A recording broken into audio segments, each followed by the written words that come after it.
You're listening to Redesigning Reality with Dylan Charles and Jeff Anthony.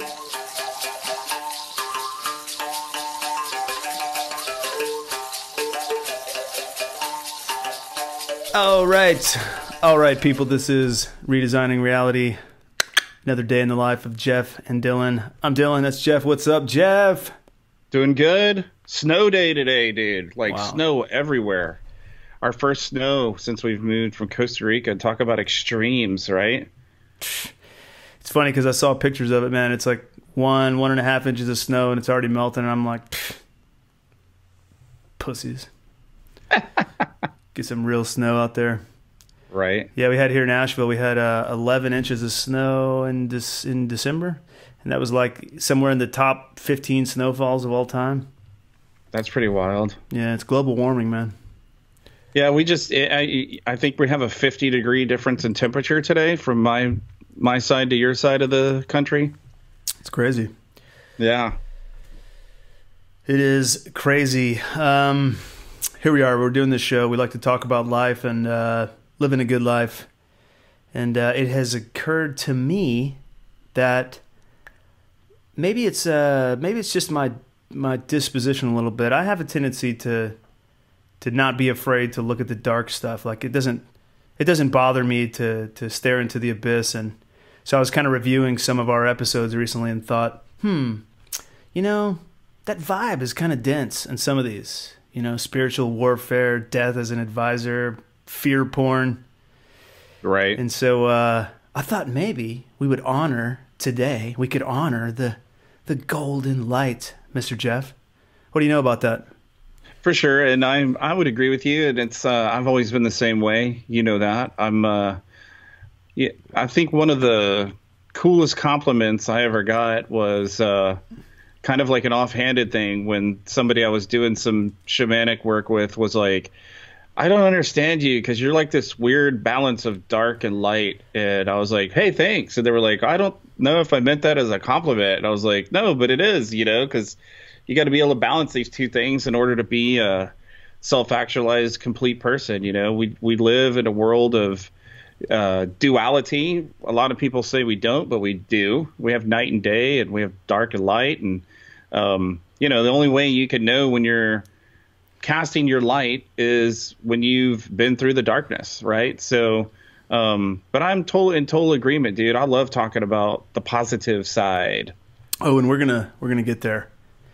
We're gonna get there. Listen to you right now. It just made me think about something I've noticed. Like people have certain dispositions in them. I was talking with a friend of mine just the other day. He's a young acupuncturist, Chinese medicine herbalist, stellar guy. And he and I were talking about jujitsu, and he used to do jujitsu, and then he was journeying on ayahuasca, and ayahuasca, the spirit of the vine, told him that was not on his path, that he needed to get away from it. And I asked him why. I said, why do you think that was? And he said, well, it told me that it wasn't really good for my body, but the main thing that it told me was that like I was a person of peace, like it was my karma, dharma, whatever you want to call it. It was my role to, to live in the peaceful zone, to be a peaceful warrior, if you will. And I think that a lot of people, really, really good people, have to be like warriors, like gritty warriors, nasty, dealing with the dark shit in the earth. I've got a number of friends that are police officers and soldiers and whatnot, and those guys do some dirt, and society needs them, For sure. And, right now, though, I feel like society needs a lot more people and a lot more shows like the one we're trying to produce and deliver to people, to speaking of positivity and being on the positive side. I think you and I all week we were listening to some other podcasts and people that we admire, and we were talking about how they were talking about mindset and how a lot of that's like a really big topic. And point of conversation right now is that you have to get your mindset right. And, a lot of people fall, or waver from this thing they call mindset. And we got in this really awesome conversation, and we started talking about how we should reproduce this conversation we were having today on the show. And I had dropped this little mental bomb on you that I think of as a mind reset, because, you know, if you think of something as just getting into a mindset, it's already a temporal thing, right? You think it's like, oh, well, when I'm doing this thing, or I'm, you know, pursuing this goal or this job or work or task that I have to get in the right mindset. And the truth is, you have to reset completely the way that you go about things and think about your life so that you stay focused. And when these thoughts are pushed your way and negative things like, you know, ridiculous people shooting up schools and all that kind of crap, you can stay in your new state of mind. And it's a permanent state of mind instead of just a temporal mindset that you put on whenever you're trying to achieve something, you know? But it's not something that you just flip a switch and then boom, you're there. Right. It's a process. It's part of the awakening process. You know, you get to a level in life where you start to become more aware of the external things going on in the world. And you know, like one of our viewers, bless her heart, page 2, commented that you know, when she was going through the waking up process, she saw all the evil in the world and the horrible stuff, and had to keep going back to the news to sort of confirm her newfound understandings of how fucked up the world is. Right. You know, and that's part of it. And then once you really move beyond that, you can get to the point to where you realize that beyond, or with outside of the external, it's kind of a fucked up way of saying it, outside of the external, you learn to discover, you come to discover that what's happening in the inner world really shapes how you see and react and interpret the outer world. And so it's not, right. it's not really a process of like one day your mindset is different. It's the continual evolution of your own awareness and consciousness. And ultimately it will lead you to a point where you realize that you have a tremendous amount of control over your moment to moment, your day to day, your week to week thoughts. And that right there is mindset. It's the ability to control which thoughts you allow to govern your behavior. Well, and it's cultivation, right? Like as you were talking about this, I started thinking about gardening, right? And I started thinking about how that is kind of a weird abstract thought you had there about how, you know, that you got to go outside, or you're inside, outside, whatever. So, whoa. Yeah. So I think of it like this, right? Like one day, let's say you decide that you want to start a garden, and you live in wherever place, doesn't matter. And you look outside, you got some shitty backyard with some crappy, scraggly looking grass and stuff. And, you don't know what you're doing. So you go about, you know, you get your backhoe and, backhoe for a backyard garden. Fuck yeah, man. Merca. Right. And you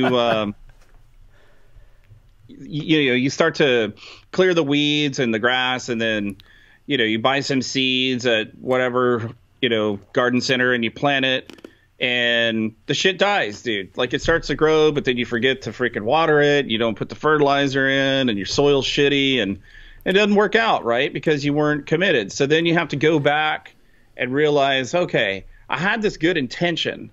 And that's what I think we're talking about here, is people have good intentions, but intentions they're never going to deliver results, right? If you want results, you have to go past the point of intention, you know, like, but people all the time offend people, and they say, well, it wasn't my intention to offend, but, you know, well, what kind of energy were you bringing to the conversation? And so to complete the thought and the point, you know, when you see your garden die and you feel like you put in a shit effort, what do? You go back to the garden center and you realize, okay, this is why people buy this soil, right?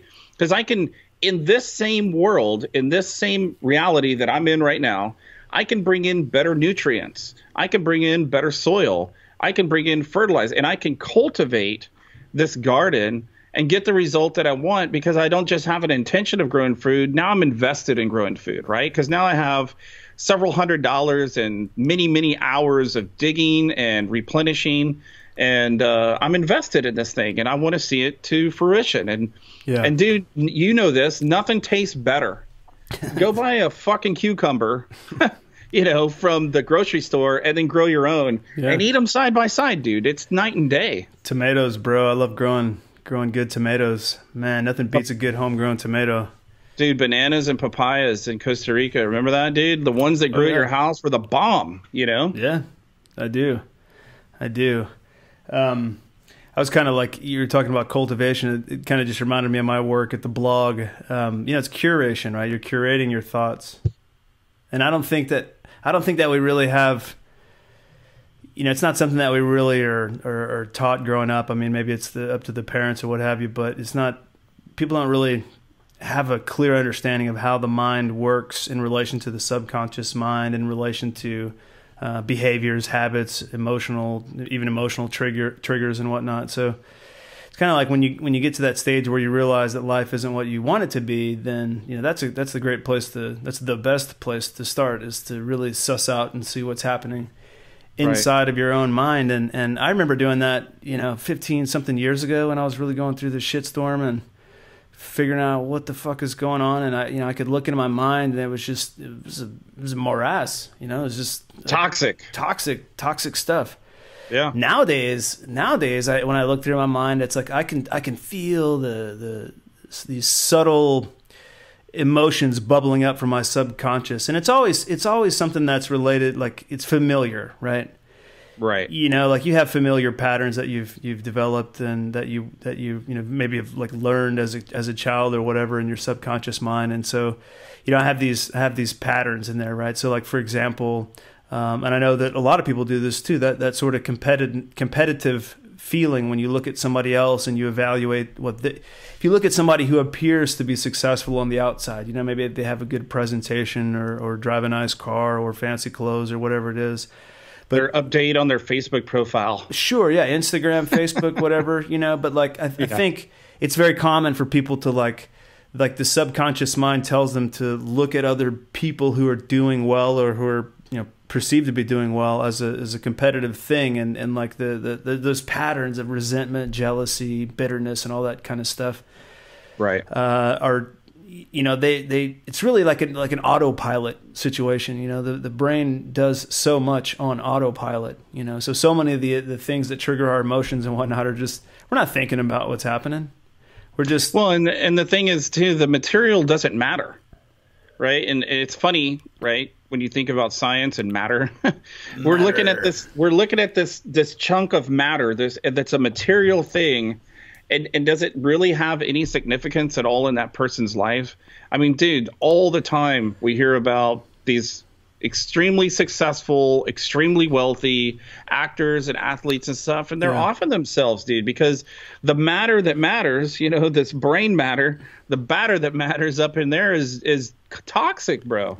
Yeah, and that's kind of besides the point. What I was really trying to highlight is just how like patterns of reactive patterns to different stimuli that we come across every day. People have their triggers. That word triggers being thrown around a lot these days, and so a mind reset is I liken it to being able to jump inside the stream of thoughts. I look at it. I kind of started looking at it like, in the Matrix, they have that, the effect of the code, right, the crazy code, and Neo is able to look at the code, and who's the guy on the ship down there? He's able to read this code as it's going and know exactly, know exactly what's going on in the Matrix in real time as it's happening. And so I kind of look at it like that. We have to develop. Or we get to, fuck it, really, man. It's a pretty cool place to be, but we get to develop the control over the mind to be able to watch the code, to see what the code is going to produce, but also to be able to like rewrite the code on the fly, or just write code on the fly, like write in whatever we want in our realities to occur.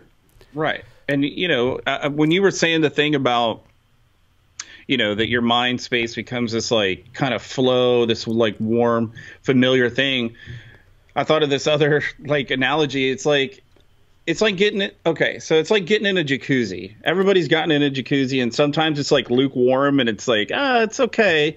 But it would really be nice if it was more steamy and hot and bubbly, and the jets were on, and maybe you got in too soon. So you get out, you crank the heat up, and you put the top back on and let it warm up, and then you get back in, you're like, yeah. And that's what I think of.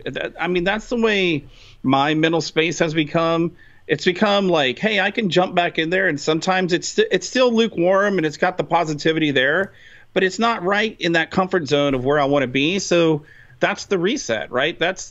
But you maintain over the long haul this kind of at least lukewarm positive outlook on things, and then it's not just about an intention. It becomes about a daily practice, and we've talked about daily practices a lot, and it really is an effort and an exercise to do these things. You have to concentrate on it, and it has to be something that you're committed to. It's a way of being. It's not necessarily a practice. You're not really practicing. Only once you get there,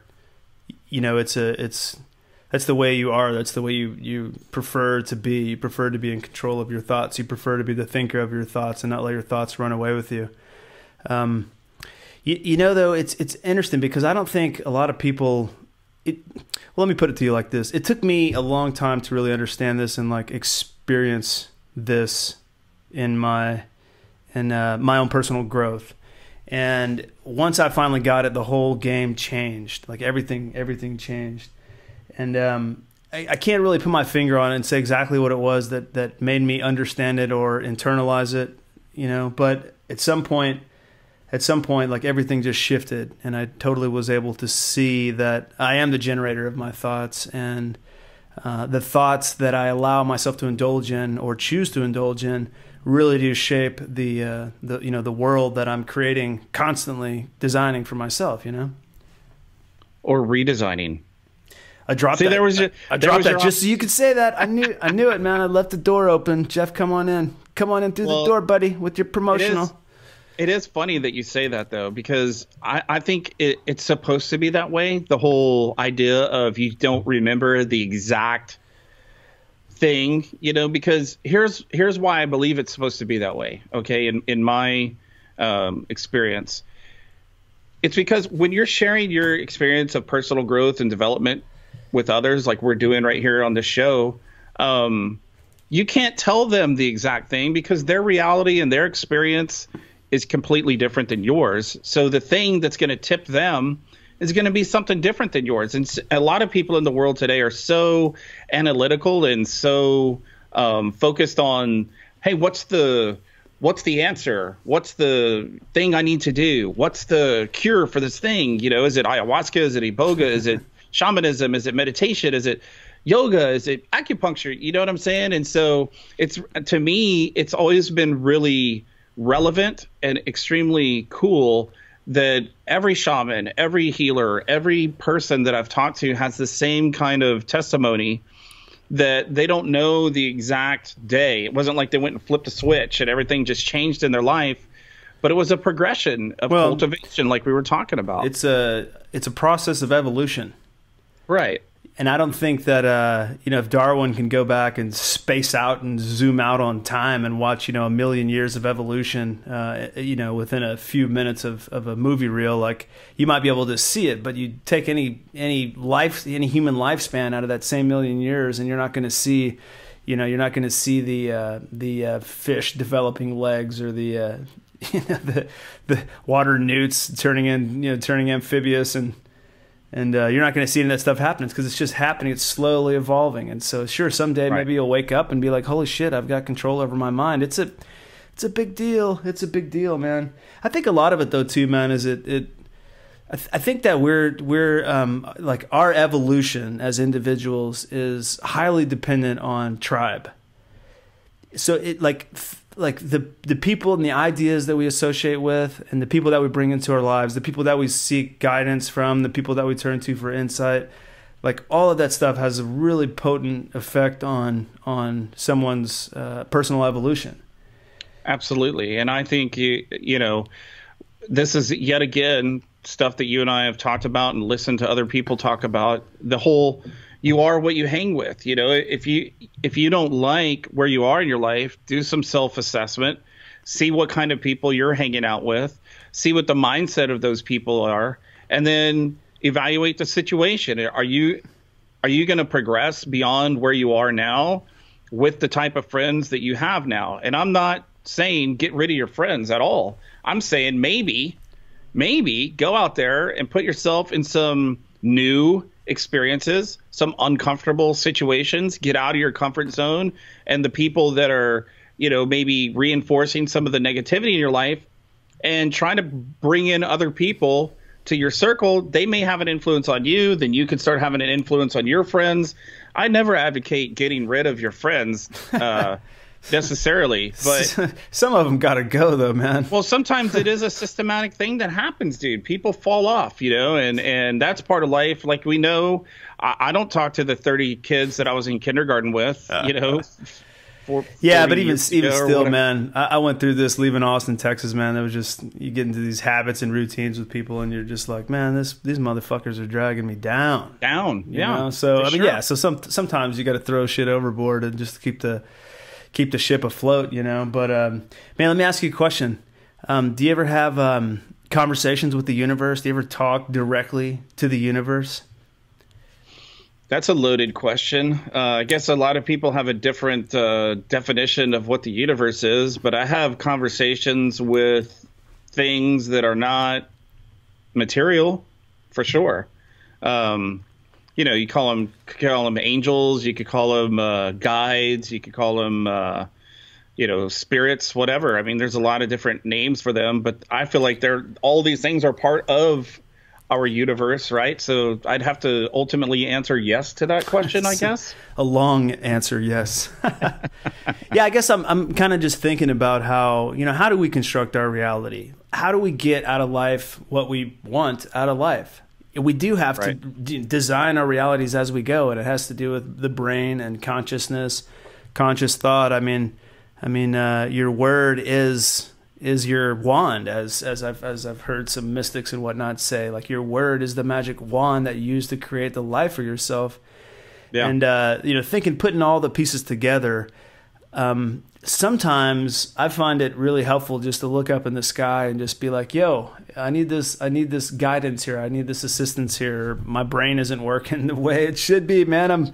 I'm overcome with negative thoughts or this or that, and or something's not going my way. And so as part of as one of the pieces that we use, or one of the tools that we use to create our reality, I mean, sometimes I definitely open up to, you can call it God or universal consciousness or the cosmos or whatever, you can put whatever label you want to it on it. But like that process of actually voicing your desires, your interests, your wants into the universe, and asking and expecting a response, not necessarily a verbal response, I mean, I'm not going full on schizophrenic here or anything, but like a full on response, some door to open up or some gate to be lifted or some change to happen to set you back on the right path, Well, and don't be surprised if there is a verbal response as well. It doesn't necessarily mean you're full on schizophrenic, because I've had that experience as well, where I've been told things to do that were way out of my comfort zone and things that I didn't want to do. And then it was repeated to me very forcefully until I understood the message. Let's just put it that way. I still had the option of doing or not doing, right? But it was giving me an answer to a question that I asked very clearly, and it was a very clear response. And do you have an example here? I'd like to hear the bloody details, man. Well, yeah, I was putting you on the spot here, Jeff. You're on the spot. I know. I was told by my guides to write my story and tell my story to the world. And as far as like my story, that's, a guy born in Texas that grew up, very lower middle class and struggled with issues at home, and then joined the military, and on it goes, dude. The things that happened to me, the disabilities or abilities that I deal with, and becoming a very, becoming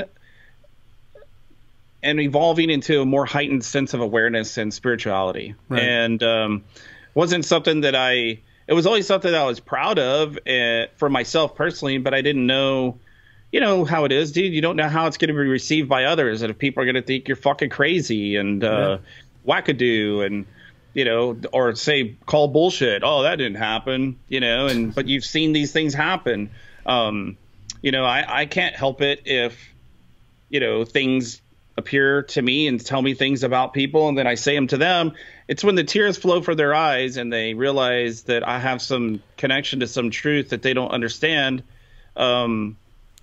That miracles happen, dude. I mean, I see people's lives change, and it's an amazing thing. And I'm not here to question how that all works or call bullshit on somebody else's experience, which I have done that in the beginning. I did that, which is why I was, you know, reluctant to share my story, because I remember when people would share their stories with me of amazing healings and spiritual things happening and spirits coming down and energies and fields of energy that they could see and stuff. I was like, yeah, that's bullshit. You know, I even wrote about it in my book that I was like, yeah, that's bullshit. There's no shortage. There's no shortage of skeptics in this world. Right. I don't need to participate in that. I'm open. I'm open to all possibility, pure potential. Right. Well, that's the whole thing that I say to people all the time. It's not seeing as believing. It's believing as seeing. And the more you believe, the more you will see. And it's really an amazing experience. Yeah, I'm trying to think of some examples of when I've reached out like that and gotten such a direct response. And, you know, of course, my mind goes directly to tripping on plant medicines and dealing with the master plants of iboga and ayahuasca. And it's pretty remarkable how you could sit in ceremony, you know, just intimately sitting with yourself and have an intention, a question about your life, and then ask, you know, both the mother spirit of ayahuasca or the fatherly spirit of iboga for an answer. And you can get pretty much instantly a voice in your head that, you know, is crystal clear, answering the question one way or the other.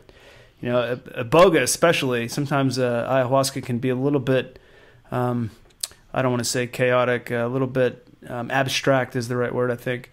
But iboga sometimes, or all the time really, is pretty fucking direct. It's interesting. Yeah. But also like just in day-to-day life, I remember one time, oh, here we go.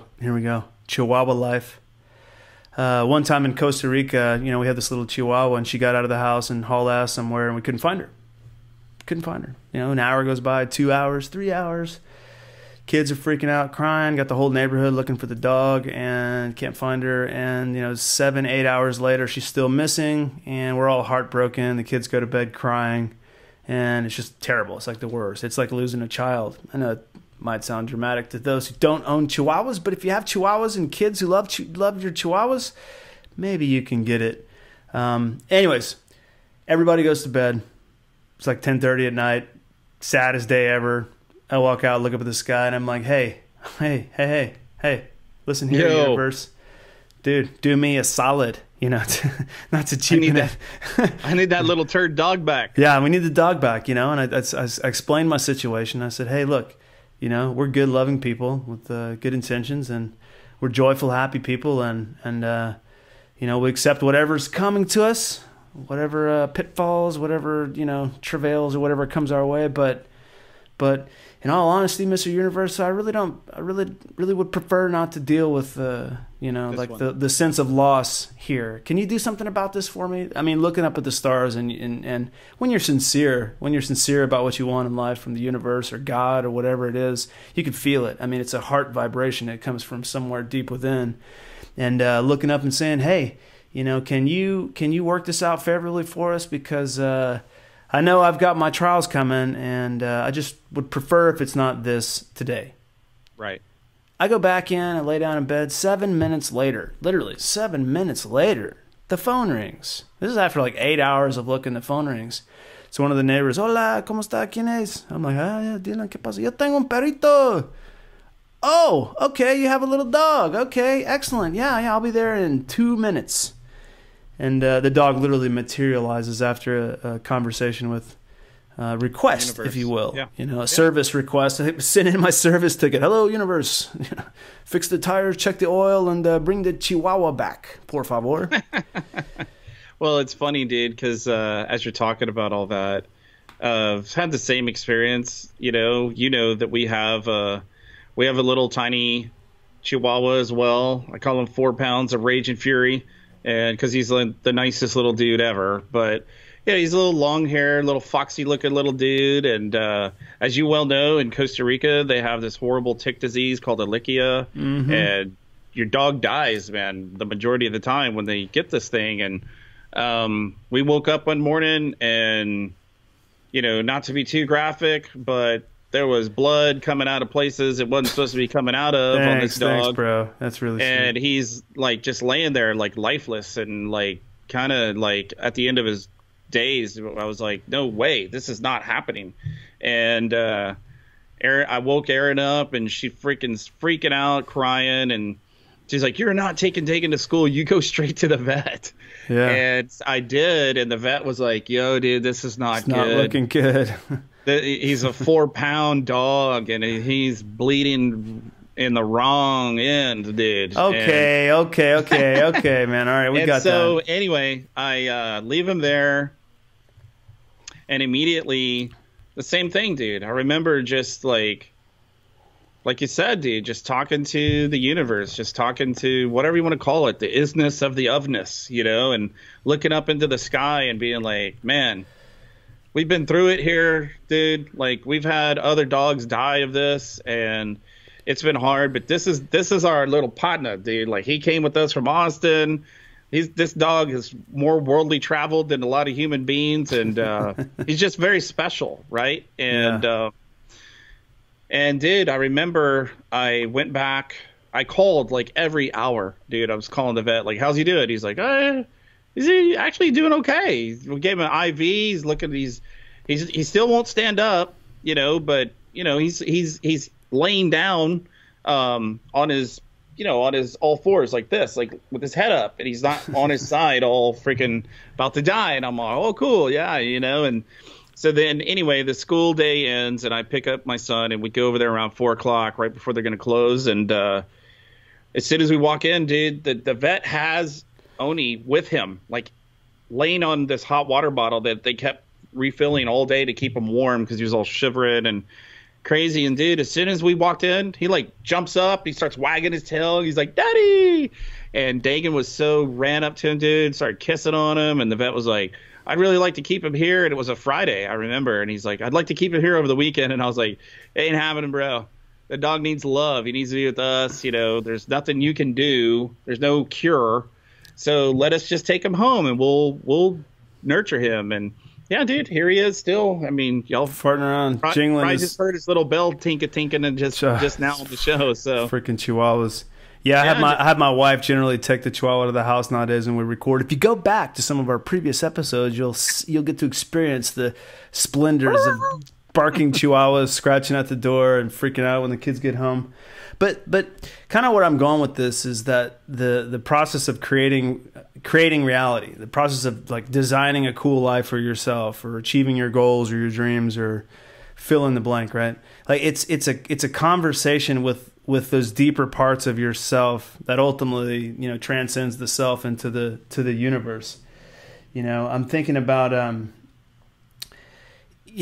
friend of mine, Gary Cook, who I'm hoping to get him on for an interview. He's an amazing dude. We'll set that up here in the future. But I was talking to him the other day about this, you know, the ability to control your mind, to control your thoughts as they're happening, to build the ability to control the reality that comes to you by basically self-mind control.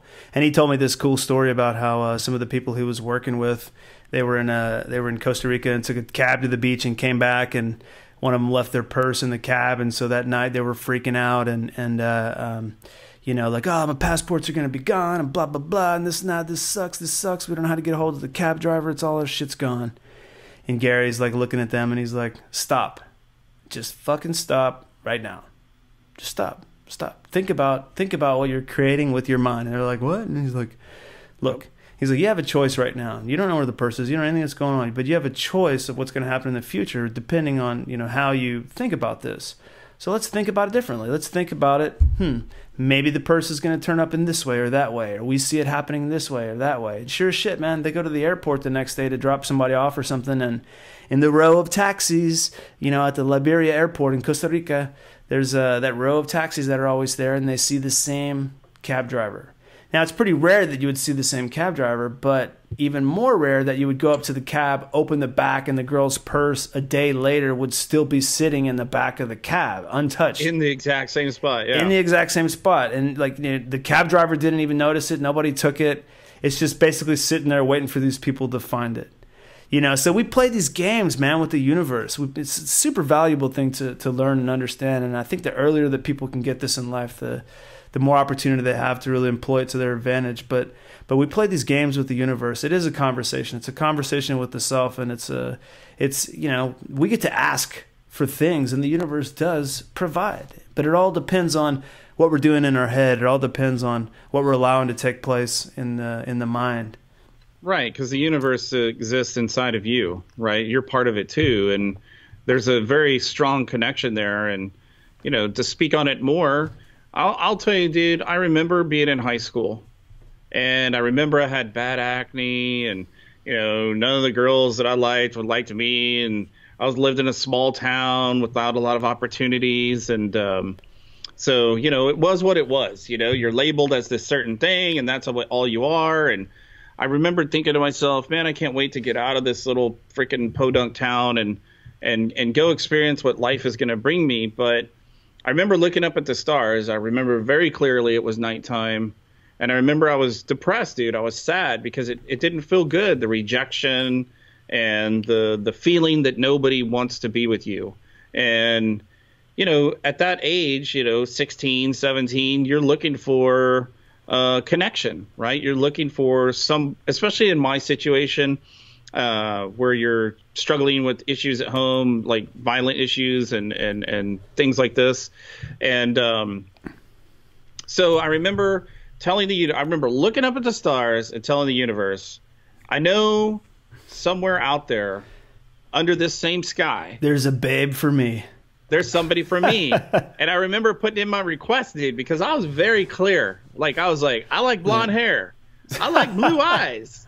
You know, I like somebody that's cool and funny. You know, and I like a nice shape, you know, like I knew what I wanted. And it's amazing to me. And, you know, people of the show, some people will know who know me and know my wife. That's exactly what I have. My wife has long, beautiful blonde hair, has beautiful big blue eyes, has a shape. I thought you were going to say big something else, but has a shape that's very attractive to me. And she's funny, dude, and she's cool, and she compliments me, and I compliment her well. And well, listen to that, young people out there. Listen to that. The sooner you can get this and integrate it into your life, the more cool shit you can bring into your life. Well, and you know this, Dylan, because I use a wheelchair and I use a walker, and people, like we talked about, 10 minutes ago, people judge the material. They judge the surface. And I've had friends look at me, and I've had non-friends look at me and be like, that dude must be rich.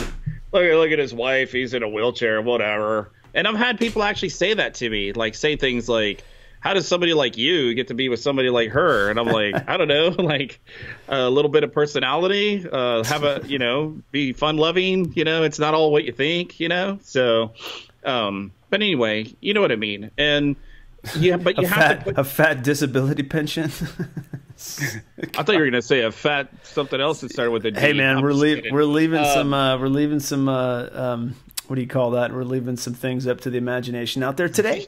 You're like a fat dude. Anyway, I'm being funny, but you know, you got to put your intention out into the universe, like you're talking about. You got to put it out there. You got to be clear, though. I mean, it can't just be a whimsical, I think I want this thing to happen. It has to be a belief, and you have to be detailed like that. You know, like you have to be very, very clear, and leave nothing out, you know, and before you know it, these things will be right in your life, you know. Here's where I was going to go with all this. I was going to get into visualization, which is kind of what you're inferring here. The process of visualization.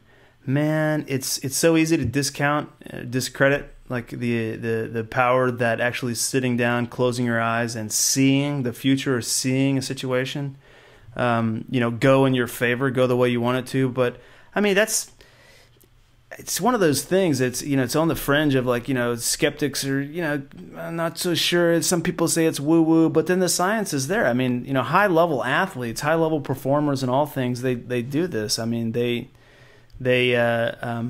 high level athletes will replay, especially like Olympic athletes and, like top tier people, like they'll play the basketball game in their mind 100 times before stepping out onto the court. Right. They'll see themselves, they'll watch themselves scoring 3-pointer after 3-pointer. They'll watch themselves hitting the slopes and fucking acing the whole track. And, so it's that process of visualization really is one of those things that connects reality to possibility. Absolutely, because you can't visualize yourself as a loser and expect to win. It will never happen. And a lot of people have a loser's mentality, they're too busy, caught up in the negativity and the things that haven't worked out for them in the past. But that's the thing, dude. At any moment, you can redesign your reality. You can take up the task of visualization, as you're calling it. And I'll share this with everybody right now. This is something that I know is absolutely true, and I know we can control these bodies. One, because I go to doctors more frequently than I would like, and they tell me, how are you still walking with a walker? How are you still doing these things? You don't have the physical anatomy or musculature in your body to be doing this thing.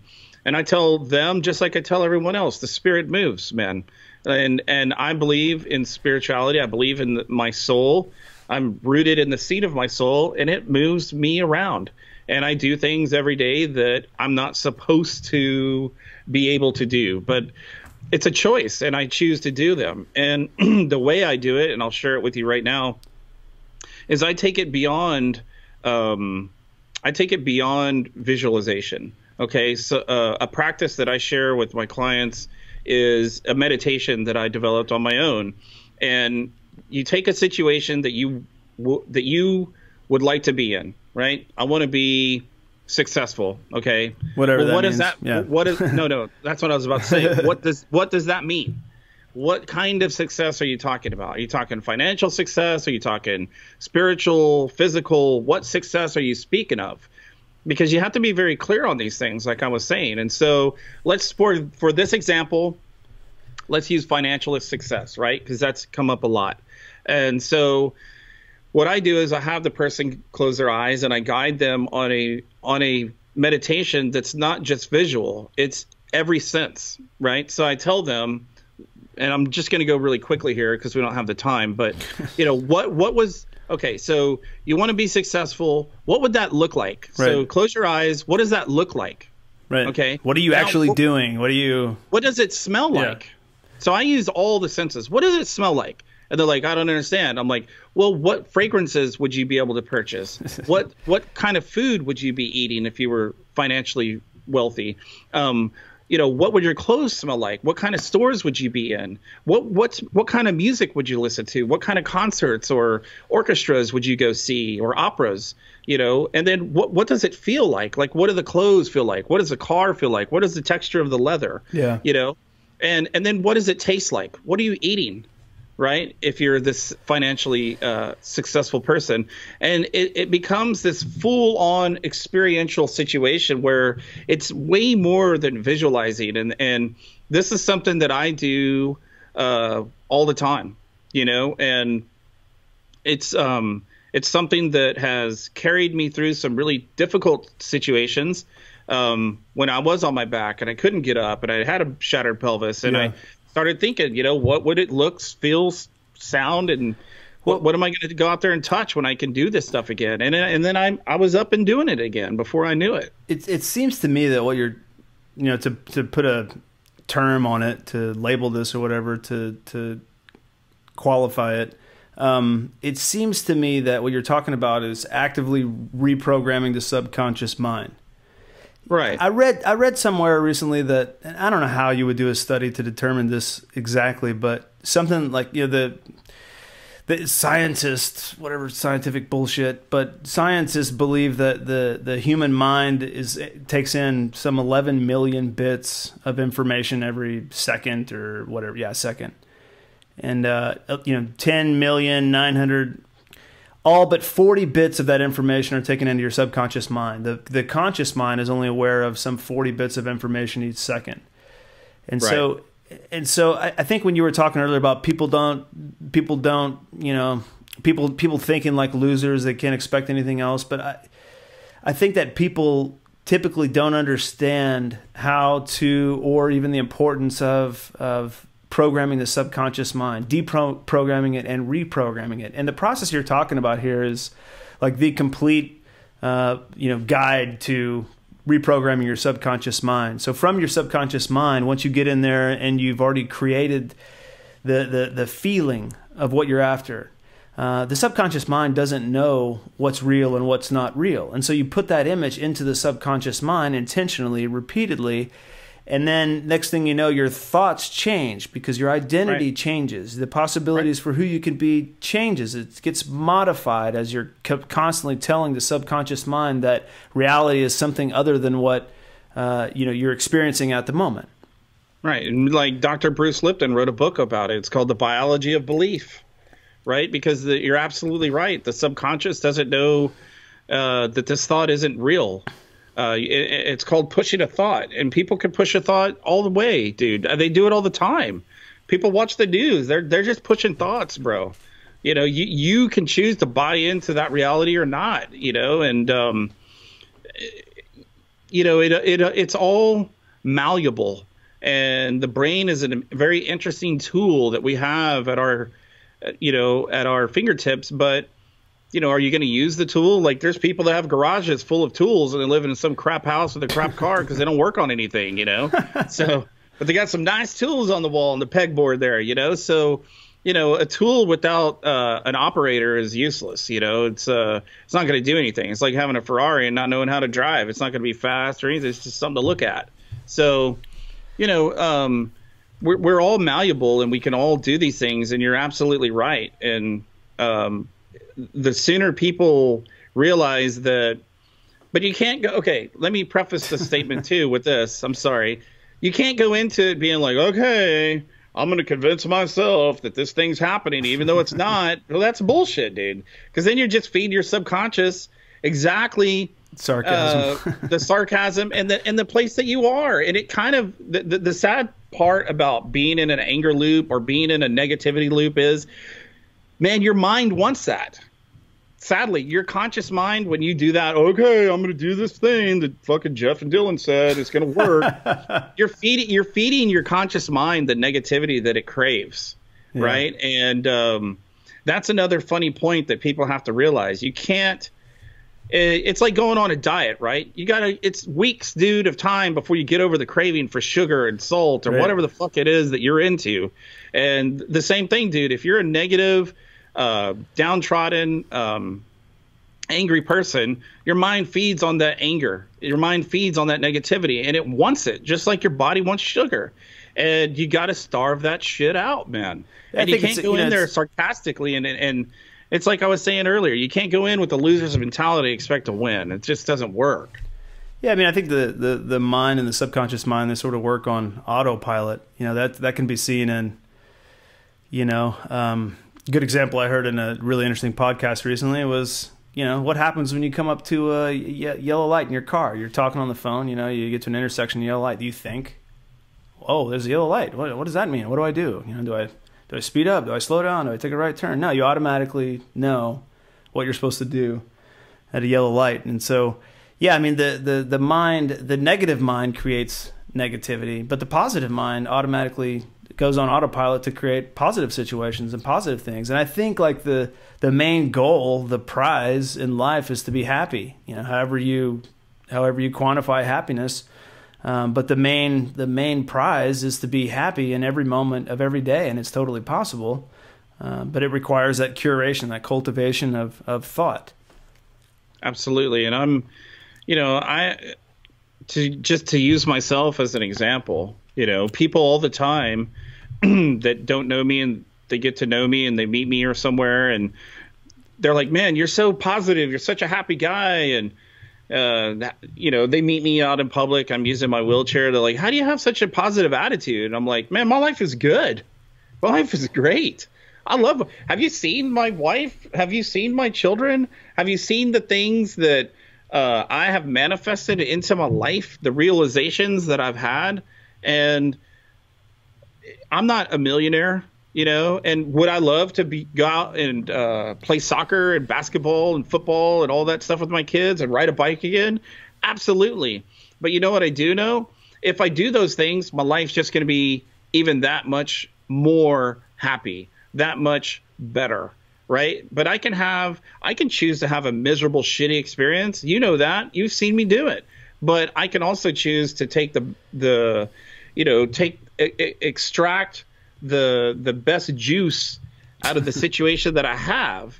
And to me, that's living, dude. Because what's the point? What's the point of all of this and doing it all if you're not going to get the juice, man? Like, extract the best thing out of this you can. Yeah, I was thinking about, okay, let me just throw you a curveball here. Mass school shooting, okay? Yeah, we've been down this road. We've been down this road a lot. You know, this shit started happening really 20 years ago with Columbine. And everybody's pretty well entrenched in their beliefs about what should happen afterwards, who to blame, this and that. But it seems to me like what's missing is a conversation about meaning and purpose in life. Right.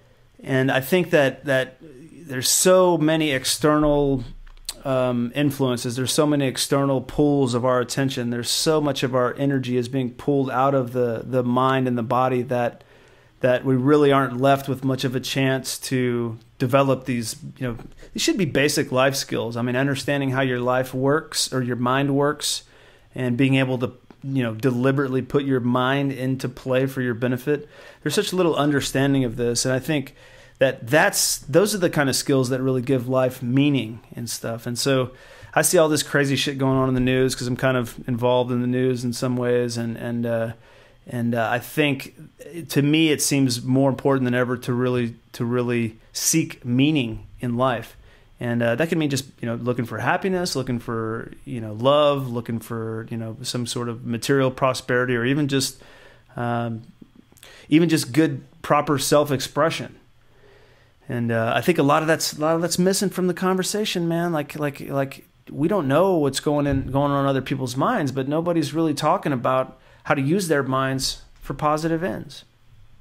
Well, and then we use these, you know, young people especially, that they're not ready for some of these high concept ideas that grown-ups have, and that we thrust upon them through our culture, if we can call it that, you know, of movies and music videos and bullshit on freaking Facebook, you know, and just totally, you know, what's the word I'm searching for? You know, we over glamorize violence and power and strength, and then we over sexualize everything as well. And people believe that they're entitled to certain things, and that life isn't going to be difficult, or they should have the kind of cars and houses that Jay-Z and Beyonce have, you know, and that's not reality. You're not a movie star. You're not a rapper. You know, you're not a professional athlete. You're not making $30 million a year. You're just, you know, Jeff or Dylan, and you're doing this thing.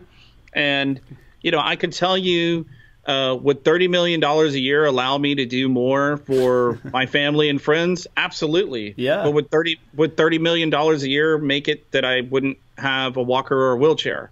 You know, and these are the kind of thoughts that I've entertained when people, you know, believe that money is the solution to everything, because it's not. You know, like, I would still be in the same situation I'm in.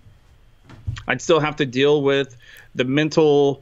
It may even be more difficult, because I may be like, dude, I could afford anything. If somebody could just cure this thing, I could pay for it. Well, I didn't want to send you down the road of talking about money too far. I just wanted to express. Well, I'm just saying, like, I think that you were talking about people lost in just looking these for things, meaning, like, finding ways to give their lives meaning, you know, having the basic tool sets to create, you know, the tools, like you said, in the garage to create the reality that you want, you know, a reality that is meaningful, a reality that is connected.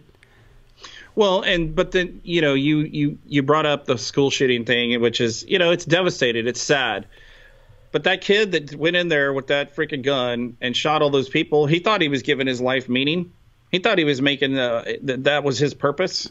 He thought he was going to make himself relevant by doing what he did. I guess. And I don't know. That's the part. That's off on a different loop than where I was going. But no, I'm trying to say that's the part of the world that we sell these young people of. Okay, if you don't get what you want, you go out there and you take it. You go out there and I mean, dude, you know how many offensive, rude, horrible things people said and did to me growing up? I never thought about going and shooting somebody off. Like, it's crazy. Like, all these, like, that's part of what we've shortchanged a lot of people in society today to believe that they're entitled, like I was saying, that they're entitled to these certain things or. Yeah, but man, I see where you're going, man. I didn't mean to shoot you off into this explanation about all this kind of stuff, man. I just wanted to express the idea, like I wanted to tie in, some of the current events to the conversation that we're having about how to create your reality. You know what I mean? Like, we have a lot of control over the emotional body. We have a lot of control over the mental body. We have a lot of control over, what our lives become. And so, yeah, there's shitty things happening in the world, and a lot of people simply don't have the tools at their disposal to overcome the unhappy parts of their life. And I really wanted to just stress that, man. Fucking, I got you off on the fucking. I didn't mean, because I started this conversation and I said, "Hey, man, it's going to be a fucking positive conversation," and then I fucked it up. I fucked it up by talking about the school shooting. Yeah, well, dude, I don't. I you know me. I don't deal well with people flippantly, taking other people's lives. I think every life matters, but I also believe that we all make an agreement before we come here.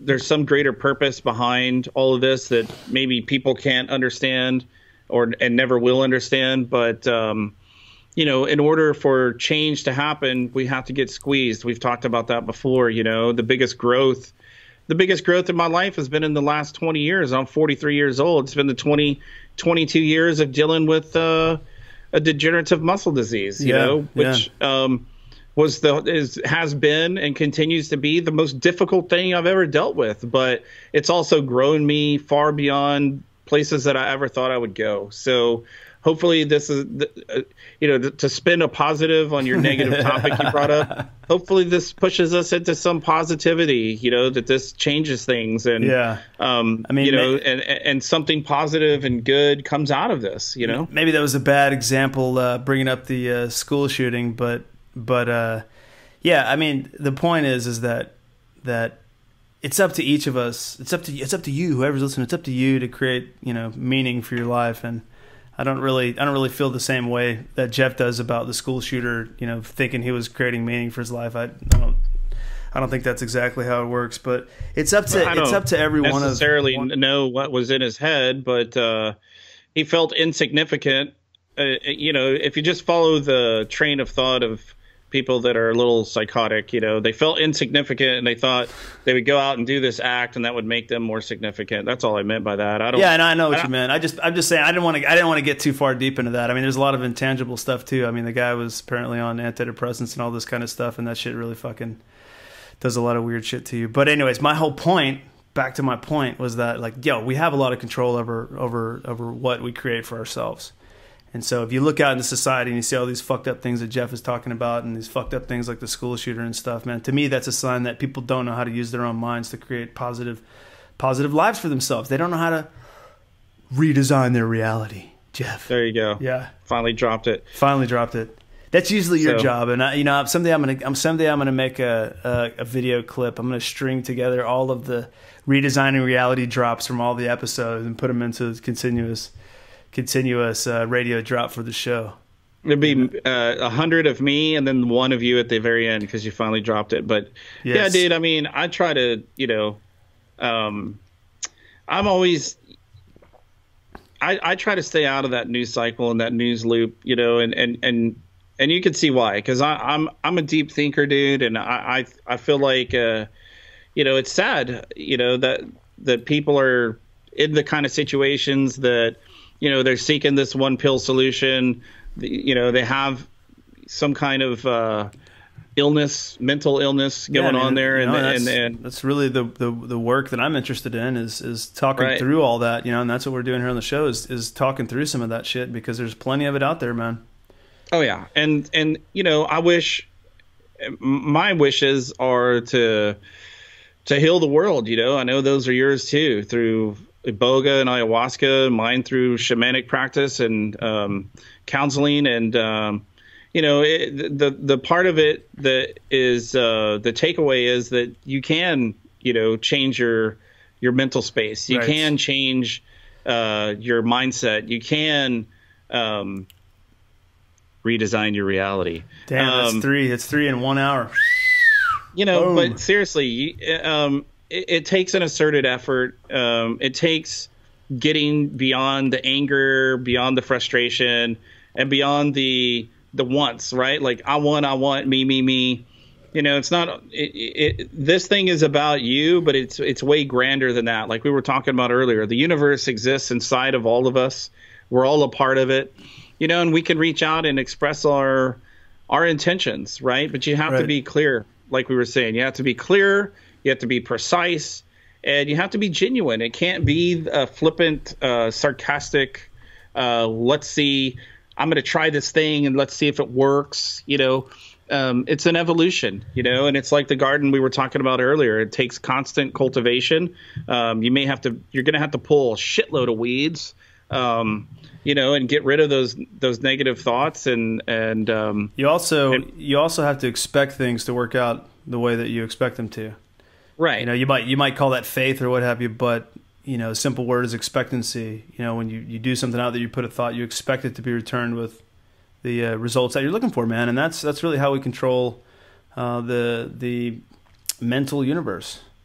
Well, we were talking earlier about the whole, you don't ask as if this thing is beyond your ability to attain. You accept it as if it's already happened, right? And then you put yourself in the gratitude, and you put yourself in the vibe or the frequency of the thing that you want to have already as happening. And then what you're really doing is you're thanking the universe for bringing this thing into your life instead of kind of asking it to come. You basically thank it for the opportunity to bring it into your life, and then before you know it, it realizes into your reality, into your existence.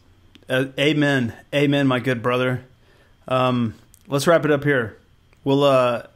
We're going to do another show next week, and it's going to be even more positive, more uplifting. We're going to shower it in more golden light and radiant joy. It's going to happen. We're not going to talk. I'm not even going to bring up current events. I'm just going to fucking throw it all out the window. Fuck all that. You had to drop that truth bomb right in the middle of the awesome show there. Yeah. What's that phrase? That universal phrase? Shit happens. It does. It does. It does, man. All right, man. Well, you got anything else to say? Well, as usual, please click and subscribe if you've been checking out our show. We are always looking to build our group of followers and subscribers. Go to find us on YouTube and Facebook, and then of course Dylan's available at wakingtimes.com, and you can find me at journeytoinnersage.com. And we really appreciate and love all the feedback. Please leave comments down below, and thank you. You said that well, my friend. And we are out. Thank you so much for tuning in. Tell your friends, tell your mom. Peace. Ciao.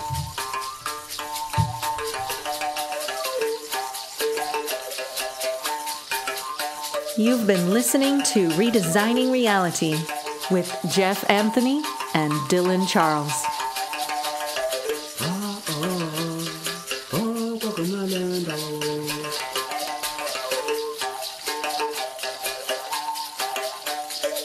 Tukabaya mokaboni.